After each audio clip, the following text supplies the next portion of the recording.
নমস্কার বন্ধুরা, আজকের আরেকটি নতুন ভিডিওতে আপনাদের সকলকে জানাই অনেক অনেক স্বাগত। আমি অনেক আপনারা দেখছেন গার্ডেন ইন বাংলা। আজকের আরেকটি নতুন ভিডিও বা নতুন পর্ব বলা চলে গোলাপ গাছের ওপর। গোলাপ গাছের ডরমেন্সি টাইম কিন্তু এই সময়টা থেকে কাটিয়ে গোলাপ গাছ শরতের মুহূর্তে বা শীতকালে ফুল দেওয়ার জন্য রেডি হচ্ছে। এই সময় দাঁড়িয়ে আমরা গাছে এমন কি পরিচর্যা করতে পারি বা কি খাবার দেবো যাতে করে আমাদের গাছের কোনো রকমের গ্রোথ নিয়ে সমস্যা যেন না হয়। তো তোমরা প্রত্যেকেই দেখতে পাচ্ছ এই গোলাপ গাছটা, যেটা নিয়ে আজকে তোমাদের পরিচর্যাটা দেখাবো। এই গোলাপ গাছটার বয়স হবে 6 মাস।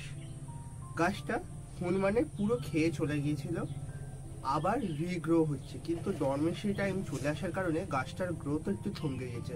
তোমাদেরও অনেকের গাছই এই রকম অবস্থা হয়ে থাকবে। অনেকেই বলেছো হনুমানের উপদ্রব প্রচুর তোমাদের এলাকায়।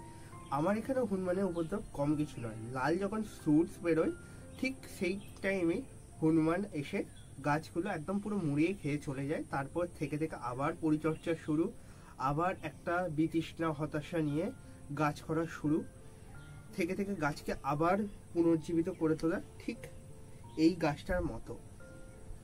এখন আমরা 3-4টি পরিচর্যা নেব, যেটা এই টাইমে আমাদের গোলাপ গাছকে সত্যিকারে বুস্ট করবে শীতে প্রচুর পরিমাণ ফুল আনার জন্য। যারা এখনো সাবস্ক্রাইব করেনি প্লিজ সাবস্ক্রাইব করবেন, এবং সাবস্ক্রাইব করার পর দেখবেন নিচে একটা বেল আইকন রয়েছে সাবস্ক্রাইব বাটনের পাশে। ওই বাটনটা ক্লিক করে অলে সেট করে দেবেন, তাহলে আপনার কাছে ভিডিও নোটিফিকেশন পৌঁছে যাবে প্রত্যেকটা ভিডিও যখন আপলোড হবে তার পর মুহূর্তেই। তাহলে আপনি তখনই ভিডিওটা দেখে নিতে পারবেন। আর আজকের ভিডিওটা সকলকে বলবো সম্পূর্ণটা দেখুন, যারা হাতে টাইম নিয়ে দেখবেন ভালো করে ডিটেলসে বুঝবেন, কারণ ভিডিওটা আপনাদের অনেকটাই হেল্প করবে ভালো করে গোলাপ গাছ করতে গেলে। আজকে প্রথমত খাবার, কীটনাশক, এছাড়াও নতুন গোলাপ গাছ বসানোর মাটি নিয়ে আলোচনা করব।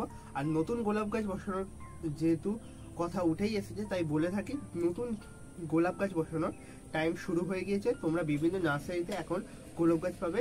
ইভেনলি গালিফ স্ট্রিট তোমরা যদি ভিজিট করে থাকো, অনেকেই দেখবে এখন গোলাপ গাছের তুমুল বাহার চলে আসছে। ঠিক আমিও এই সময় দাঁড়িয়ে বেশ কিছু গোলাপ গাছের কালেকশন করব। আর গত 1 মাসের মধ্যে তোমরা নিশ্চয়ই ভিডিওর মাধ্যমে এর আপডেট অবশ্যই পেয়ে যাবে। চলো আজকে প্রথমত এই গাছটা নিয়ে একটু কথা বলা যাক।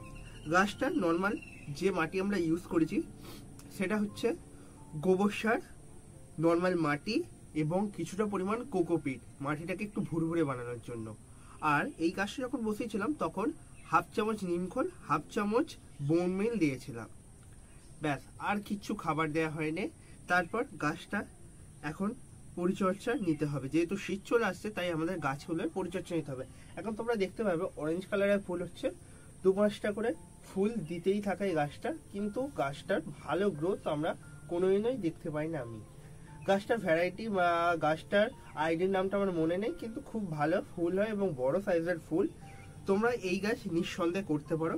প্রথমত আমরা গাছে খাবার দেওয়ার ব্যাপারে বলবো, খাবার দেওয়ার আগে সবসময় মাটিটাকে একটু আলগা করে নেওয়ার চেষ্টা করবে, কারণ মাটি আলগা করে নিলেই আমরা গাছের মাটিতে এয়ার সার্কুলেট খুব ভালোভাবে করাতে পারবো। তাহলে আমাদের টবের মাটির মধ্যে জল জমে গাছের গোড়ায় রুট রোটের সমস্যাও একদম দাঁড়াবে না। আর মাটিতে তোমরা সবসময় জেনে রাখবে, মাটিতে খুব ভালোভাবে যদি অক্সিজেন চলাচল করতে পারে তাহলে মাটির গুণাগুণ বজায় থাকবে এবং মাটি ভুরভুরে থাকবে। আর অক্সিজেন চলাচল গাছের রুট স্ট্রাকচার ভালো করতে এবং রুটের গ্রোথ খুব সুন্দর করতেও ভালো করবে। রুটের গ্রোথের কথা যেহেতু উল্লেখ করলাম সেহেতু বলে রাখি, তোমরা এখন গাছের টবের মাটির মধ্যে কাটিং এর যে রুটিং হরমোন হয়, তোমরা অনেকেই কিনে থাকবে চন্দ্রমল্লিকা গাছের চারা তৈরির জন্য। সেই রুটিং হরমোনটা তোমরা 1 লিটার জলে 2 থেকে 3 গ্রাম গুলবে। গুলছে না অনেকেই বলবে, অনেকে ট্রাই করে দেখেছো, গুলবেও না, কিন্তু তোমরা 1 দিন 2 দিন ফেলে রেখে তারপরও হাতে করে ভালো করে গুলিয়ে দেওয়ার চেষ্টা করবে। তারপর সেই জলটা প্রত্যেকটা তোমাদের গোলাপ গাছের টবে 100 ml করে দিয়ে দেবে। তাহলে গাছের রুটের কোনো ধরনের সমস্যা হবে না এবং গ্রোথও থমকাবে না। চলো মাটিটা প্রথমে খুঁচিয়ে নেওয়া যায়, কারণ মাটিটা আলগা করেই তারপর আমরা খাবারটা দেবো। তো কাদের এলাকায় এখনো বৃষ্টি হচ্ছে অবশ্যই কমেন্টে জানাবেন। আমাদের এলাকাতে তো মাঝে মধ্যেই বৃষ্টি হচ্ছে, তোমরা আমার চারপাশটা দেখেই বুঝতে পারছো বৃষ্টিতে হালকা হালকা একটু ভিজে ফ্যাসাতে ভাব রয়েইছে।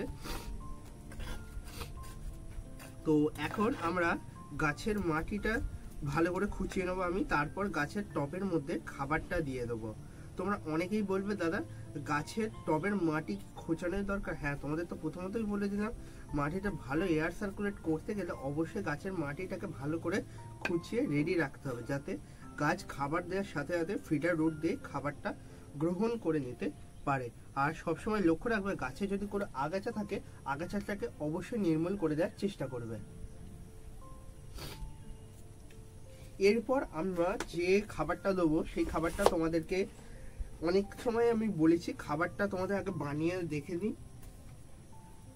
প্রথমত আমি এখানে 2 চামচ পরিমাণ হাড় গুঁড়ো নিয়ে নেব বা বোন মিল, এটা স্টিম বোন মিল। এরপর গাছের রুটের স্ট্রাকচার খুব ভালোর জন্য আমি আরেকটা সার তোমাদের দেওয়ার কথা বলবো। এইটা অনেক সময় তোমাদের আমি দেখিয়েছি এবং গাছে প্রয়োগ করেও দেখিয়েছি। সেটা হচ্ছে আমার অনেক দিনের গাছ করার বন্ধু, সেটা হচ্ছে আমাদের ডিএপি 1 চামচ। তোমরা অনেকেই বলবে দাদা রাসায়নিক আর জৈব দুটো মিশ্রণ করে দেয়া চলে, শুধু জৈব বা শুধু রাসায়নিক দেবো? তোমাদের একটা কথা বলি, জৈব খাবার গাছের কোনোদিনও তেমন ক্ষতি করে না, রাসায়নিকটা ক্ষতি করে। তাই আমাদের অল্প পরিমাণে গাছে অবশ্যই দিয়ে যেতে হবে। আর গোলাপ গাছ যেহেতু আমরা ছাদের টবের মধ্যে করছি এবং যারা রোজারিয়ানরাও রয়েছে তারা অনেকেই অ্যাডভাইস দেয় যে রাসায়নিক খাবার আমাদের গাছের পক্ষে ক্ষতি করে, কিন্তু তার সত্ত্বেও দিতে হয় প্রচুর পরিমাণে ফুল আনার জন্য। ঠিক এই জন্য আমি প্রয়োগ করি রাসায়নিক খাবার। তো এখন আমার এই খাবারটা রেডি। তোমরা সকলেই নিশ্চয়ই দেখতে পাচ্ছ খাবারটা কতটা সুন্দরভাবে রেডি করে নিয়েছি। এই খাবারটা তোমরা গাছে প্রতি 2 সপ্তাহের ব্যবধানে জাস্ট 1 চামচ করে, 6 ইঞ্চি টবের জন্য 1 চামচ এবং 8 ইঞ্চি টবের জন্য 2 চামচ করে তোমরা অবশ্যই দিয়ে দেবে। আর একটা কথা মনে রাখবে, বড় টবের ক্ষেত্রে সবসময় একটু বেশি খাবার দেবে, কারণ গাছের গ্রোথ অনুযায়ী আমাদের গাছে খাবার দিতে হবে। আর খাবারে যদি আমরা ঢিলেমি করে ফেলি তাহলে গাছও ফুল দিতে অনেকটাই লেট করবে বা গাছও ঢিলেমি করবে। তারপর আবার মাটিটাকে একটু করে খুঁচিয়ে দিয়ে আলগা করে দেবো এবং উপরটা একটু চাপা দিয়ে দেবো, যাতে কোনো পাখি বা পোকামাকড়ে এই খাবারটাকে না ছড়াতে পারে। তোমরা অনেকেই বলবে দাদা রাসায়নিক খাবার দেওয়ার পর কি জল দেবো? হ্যাঁ, জল দেবে। কখন? মাটি যখন শুকিয়ে যাবে বা শুকনো থাকবে, সেই সময় তোমরা গাছের মাটির মধ্যে রাসায়নিক খাবার বা যে কোনো খাবার দেওয়ার পরে জল দিয়ে দেবে। এর পরবর্তী স্টেপে যে কথা তোমাদের বলবো, অনেকে বলবে দাদা গাছে কাটিং করব বা সফট প্রুন করে দেবো বা হার্ড প্রুন করে দেবো। সফট প্রুন হার্ড প্রুনের ক্ষেত্রে ব্যাপারটা একটু তোমাদের বলে রাখি, তোমাদের গাছ যদি 6 মাস থেকে 1 বছর বা এইরকম টাইম পিরিয়ডের মধ্যে থাকে, তোমরা গাছে সফট প্রুন করতে পারো। সফট প্রুনের ক্ষেত্রে এই আগাগুলো নর্মালি এরকম ভাবে কেটে দেবে। আমি এখনো কাটবো না, কারণ বৃষ্টি চলছে আর বৃষ্টির মধ্যে ফাঙ্গাসের অ্যাটাক হতেই পারে।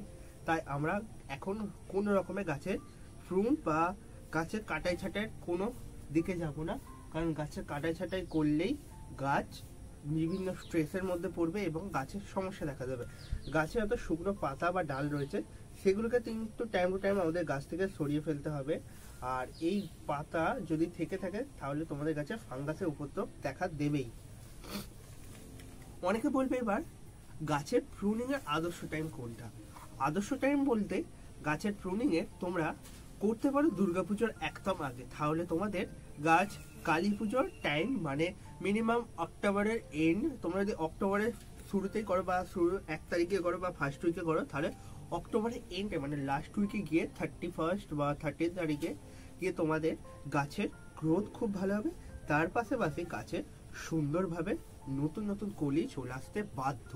আর তোমরা অনেকেই লক্ষ্য করে থাকবে গোলাপ গাছের সমস্যা কিন্তু প্রচুর দেখা দেয়। গোলাপ গাছ করতে গেলে সবসময় আমাদের স্টকে কীটনাশক এবং ফাঙ্গিসাইড অবশ্যই রাখতে হবে। গোলাপ গাছ তাই অনেকে বলে খরচ সাপেক্ষ গাছ, কিন্তু এই খরচ আমরা এড়াতে পারি যদি আমরা বেশ কয়েকটা টিপস অবলম্বন করি। গোলাপ গাছে যেমন আমরা খুব কম খরচে যদি করতে চাই, গোলাপ গাছে আমরা বাড়িতে তৈরি নিম অয়েল ইউজ করতে পারি। বাড়িতে তৈরি নিম অয়েল তোমরা যদি না বানাতে পারো, অবশ্যই তোমাদের বলে দিচ্ছি ধরো 500 গ্রাম মতো তোমরা নিম খোল নিয়ে নিলে এবং সেই নিম খোলটাকে তোমরা 2 থেকে 3 দিন ভিজে রেখে দিয়ে তারপর জলটাকে ছেঁকে তুলে নেবে। তারপর সেই জলটায় তোমরা কর্পূর গুঁড়ো দিয়ে দেবে, তার সাথে কিছুটা পরিমাণ হলুদ, আর যদি কাঁচা হলুদ হয় অনেকই ভালো হয়। এছাড়াও তোমরা যে স্টিম হলুদ আমাদের রান্নার কাজে ইউজ হয় বাড়িতে, সেই হলুদটাও তোমরা দিয়ে দিতে পারো। এরপর তোমরা এই জলটাকে প্রিজার্ভ করে রেখে দেবে এবং তোমরা প্রতি 1 লিটার জলে 10 ml থেকে 20 ml পর্যন্ত মিশিয়ে গাছে দিতে পারো। আর ফাঙ্গিসাইডের ব্যাপারটা বলতে গেলে হলুদ তোমরা সকলেই জানো খুব ভালো কাজ করে ফাঙ্গাস হয়তো সমস্যার দিকে থেকে রেহাই দেওয়ার জন্য। এই কয়েকটা জিনিস তোমরা রাখতে পারো। আর যারা ভাবছে এত ঝামেলা যাবো না, নিম তেল এবং যে কোনো একটা কীটনাশক বা অ্যাক্রোমিন গোল্ড হতে পারে বা কাকা, রোগর, ডাবগর, ঠিকা, এরকম ধরনের যে কোনো কীটনাশক, এছাড়াও সুপার সোনাটা রয়েছে, এইগুলো তোমরা গাছে দেওয়ার জন্য রাখতে পারো।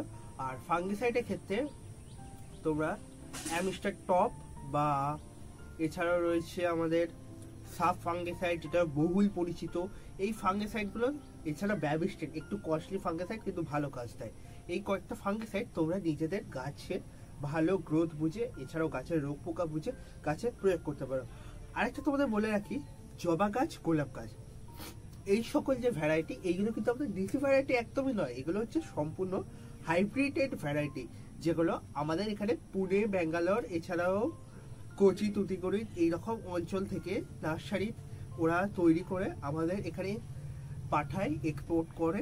এছাড়াও আমরা সেই জিনিসগুলোই কিনে থাকি খুব ভালো ফুলের জন্য এবং গাছের খুব সুন্দর গ্রোথের জন্য এবং গেটআপের জন্য। তো সেহেতু ওই অঞ্চলের মাটি তোমরা নিশ্চয়ই অনেকেই জানো, পুনে, ব্যাঙ্গালোর বা তুতিকোরিন, কোচি এই সকল জায়গার মাটি হচ্ছে একটু লাল বা ল্যাটেরাইট মাটি। আমরা অনেকেই ভূগোলে পড়ে এসেছি ল্যাটেরাইট মৃত্তিকা। এই ল্যাটেরাইট মাটি আমরা কিন্তু আমাদের এই অঞ্চলে এসে গাছগুলো পায় না, সে কারণে গাছের গ্রোথ অনেক সময় থমকে যায় এবং গাছ মৃত্যুর মুখোমুখিও হতে পারে। এবং ল্যাটেরাইট মাটির একটা গুণাগুণ হচ্ছে মাটিটা একটু আম্লিক প্রকৃতির বা অ্যাসিডিক প্রকৃতির।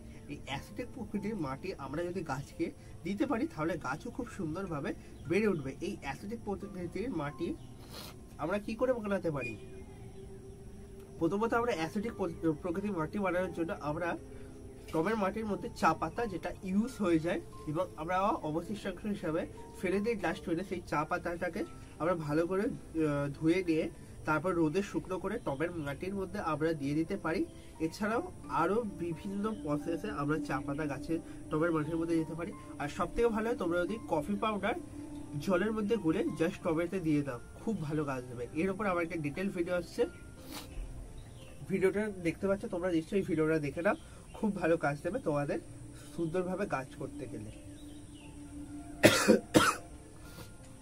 আরেকটা কথা তোমাদের বলে রাখি, সফট ফ্রুট এখন অবশ্যই করতে হবে, সফট ফ্রুট সারা বছর করা চলে, কিন্তু হার্ড ফ্রুটের ব্যাপারটা অবশ্যই মাথায় রাখবে। হার্ড ফ্রুটের একটা টাইম রয়েছে, একটা পিরিয়ড রয়েছে, যেটা আমাদের পরিবেশের চেঞ্জের ওপর নির্ভর করে পরিবর্তন করতেই হয় প্রতি বছর। তাই এই কয়েকটা টিপস তোমাদের জন্য ছিল, তোমরা অবশ্যই এই টিপস ফলো করে গোলাপ গাছ করতে পারো, নিঃসন্দেহে খুব ভালো গোলাপ গাছ হবে।